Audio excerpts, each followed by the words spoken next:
Hi everyone, welcome to Africa and Everywhere Conversations with Oge. It's your host, Oge Elumelu, and today we have a very special guest. I'm very excited to have him. He's one of the most famous African football players of all time. He's a four-time African Player of the Year, a three-time Champion Leagues winner, a winner of two African Cup of Nations trophies, an Olympic gold medalist with Cameroon, and the all-time leading scorer for his national team. Beyond the pitch, he has also taken on leadership positions as president of the Cameroonian Football Federation, and he holds a seat on the Confederation of African Football. And through his foundation, he has worked to expand access to football and education across the continent. For this week's guest, we have none other than Samuel Eto'o. Thank you very much for being here today. You're welcome. Thank you. Okay.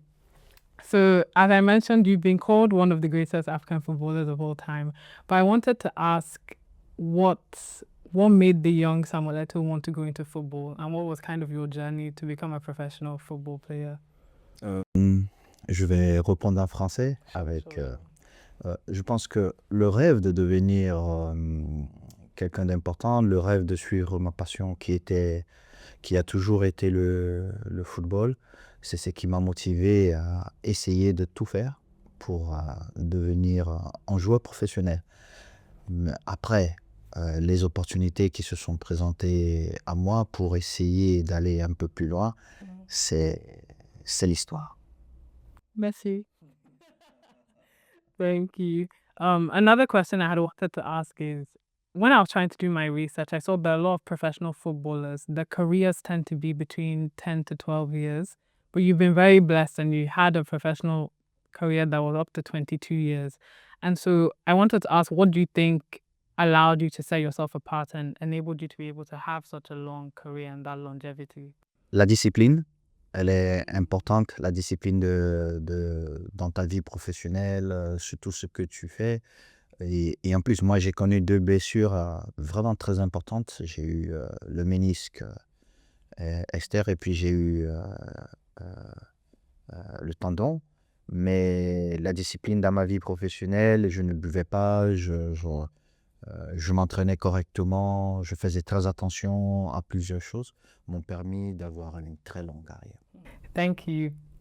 So another question I have is relating to footballers. I know something that fascinates not just me, but a lot of fans is footballers' salaries and how they earn a lot of money, three money. And I wanted to ask, how do you think successful footballers are able to maintain the finances and ensure that it doesn't just last for the brief amount of their career, but you're able to make sure there is longevity and you financially plan? And what advice would you give to young African players that are now starting to become professional athletes? How should they manage the money efficiently? Par le passé, pas mal de footballeurs ont eu des problèmes parce qu'ils n'avaient pas l'éducation financière. Yeah, il faut une certaine éducation. Ils se sont entourés des gens et puis il y a eu pas mal de problèmes. Pour la jeune génération, je dirais non seulement il faut s'entourer des professionnels, il faut que leurs parents soient pour avoir un point de carrière, surtout un point de vie. Parce que le football, c'est 12 ans pour certains. Pour moi, ça a été 20, 22 ans. Exactly. Mais après, il y a toute une vie derrière et il faut faire des investissements justes, ne pas faire des investissements à risque. Parce que quand on est footballeur, comme vous l'avez bien dit, on gagne beaucoup d'argent. Mais si vous ne faites pas des bons investissements, surtout des investissements discrets, vous courez le risque après votre carrière d'avoir pas mal de problèmes. Donc pour éviter ça, il faut s'entourer des gens sérieux qui vont vous aider. So do you think, I guess a follow-up to that, do you think part of the way footballers are trained when they become professional there should be more form of financial planning and trying to train? Oui, ils doivent, parce que la plupart des footballeurs, quand vous voyez, viennent des milieux défavorisés, de milieux pauvres. Donc, ils n'ont pas l'éducation financière. Quand quelqu'un est né dans une famille où il y a une éducation financière depuis le bas âge, c'est beaucoup plus facile. Par contre, les footballeurs, non. Ils sont très pauvres. À un moment donné, ils sont très riches. Et puis là, il faut maintenir. Donc, il faut avoir cette éducation, se faire violence et s'entourer des gens pour les accompagner. My next question relates to the fact that you've been able to play not just in Africa but across different European countries, England and Spain. And I imagine that comes with a lot of exposure to the business of football. So I think we already touched on it with aspects to being good at financial planning, but what would you say you were able to learn through that exposure of being in so many leagues and being abroad about the business of the game? And what would you say were ways you were able to negotiate for yourself at times, maybe with contracts and things, understanding the business through all the years that you were in your professional career? Déjà, pour les très jeunes joueurs, pour arriver à ce niveau, vous êtes généralement encadré.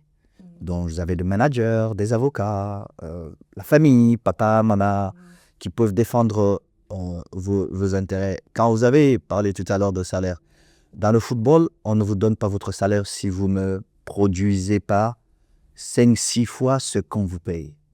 C'est un business où tout le monde trouve son compte et vous apportez votre talent. Le club, bien évidemment, veut se maintenir je prends l'exemple peut-être de la Première Ligue.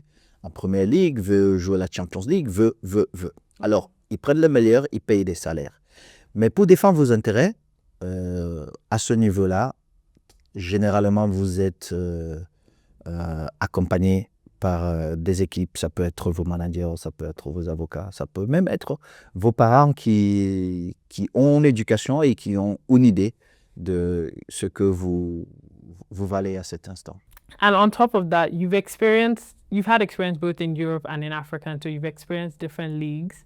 And I wanted to ask what you think the African leagues need to do to make our football leagues be more on par with those of the ones in Europe. The first thing is need to dream.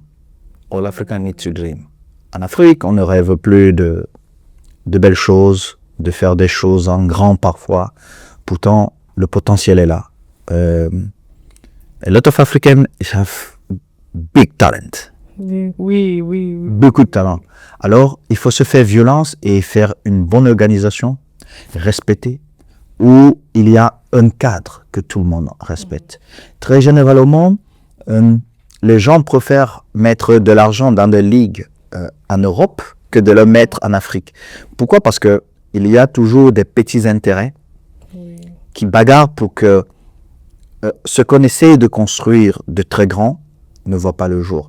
La seule chose qu'il y a à faire en Afrique, c'est de rêver, de travailler, et puis de discipliner les gens et faire une belle organisation où tout le monde se retrouve et respecte surtout cette organisation-là.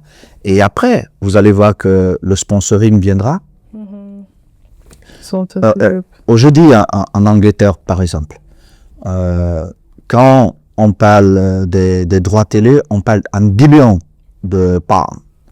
En Afrique, 50 000 dollars. Bon, pourquoi? Parce qu'il n'y a pas des organisations qui veulent être vraiment sérieuses, qui veulent vraiment vendre, je m'entends, exposer les talents que nous avons, afin d'avoir des parts de marché. Et ça, c'est important parce qu'au bout d'un moment, nous serons obligés d'aller vers ça. Et on a déjà perdu beaucoup de temps et j'espère que nous irons vers ça. Thank you so much for answering that. I really have wanted to ask about that, so thank you. Also, as president of the Cameroonian Football Federation, you've really helped to pave the sport of football on the continent. And with AFCON even coming up soon, hopefully Super Eagles. Thank you, Cameroon. With AFCON coming up soon, I wanted to ask how you personally feel that AFCON can be elevated to be a global event on par with the likes of Copa and the Euros. What is your take on that? What do you think? What is AFCON trying to do to become more? On constate qu'après chaque compétition, chaque AFCON maintenant, ça devient beaucoup plus intéressant. Les gens s'intéressent un peu plus. On avait commencé au Cameroun qui était une compétition incroyable. On est passé en Côte d'Ivoire où les gens étaient là, waouh. Et je m'imagine qu'au Maroc, au mois de décembre, l'AFCON sera encore une compétition beaucoup plus demandée, beaucoup plus exposée. Et c'est ce que nous voulons pour nos joueurs africains. Nous voulons que la Coupe d'Afrique soit vraiment une exposition mondiale où nous pouvons atteindre, pourquoi pas, les 170, 180 pays où on peut visionner notre compétition qui est l'AFCON. Okay, merci. I wanted to ask about the Samuel Eto'o Foundation. So through your foundation, you've invested in education, healthcare, and sport on the continent. And I just wanted to ask, what birthed that wanting to create your foundation, and what do you want the impact to be in 5 to 10 years' time even? En fait, quand j'ai fait ma fondation il y a quelques années, l'impact que je voulais avoir dans la société, c'était à tous les niveaux. Pardon. À tous les niveaux, je voulais avoir les dirigeants de demain, qui étaient en réalité les dirigeants d'aujourd'hui. Je voulais en voir les footballeurs de demain, qui sont en réalité les footballeurs d'aujourd'hui. Et j'ai eu beaucoup de chance avec mes collaborateurs. Nous avons pu donner la possibilité aux jeunes garçons de devenir des hommes. Pourquoi? Parce que dans notre société, nous avons besoin de bons dirigeants. Nous avons besoin à tous les niveaux, que ce soit footballeurs, médecins, les politiciens, des directeurs de sociétés, de grandes sociétés. Donc, le plus important pour nous, c'était d'impacter, de préparer cette jeunesse-là à la vie de demain, qui est en réalité la vie d'aujourd'hui. C'est pourquoi nous avons essayé de prendre des jeunes garçons et leur dire, OK, vous êtes là parce que vous avez peut-être le talent pour devenir des grands footballeurs. Sorry. Mais le plus important pour nous, c'était de dire, nous allons faire de ces jeunes garçons des hommes qui impacteront nos sociétés demain. Oui, merci beaucoup. Finally, you have given so much to the sport of football, both on and off the pitch. And so I wanted to ask, what would your advice be to people that are looking up to you? Maybe they feel like they're starting the same way you started. What advice would you give to young Africans that are trying to get into professional football? Une fois de plus, à tous ces jeunes, je demande de rêver. De rêver. Toute réussite commence par un rêve. You have your dream. Après, tu te dis comment je peux faire pour réussir. Et essayez au maximum de s'entourer des gens qui peuvent vous accompagner dans votre rêve.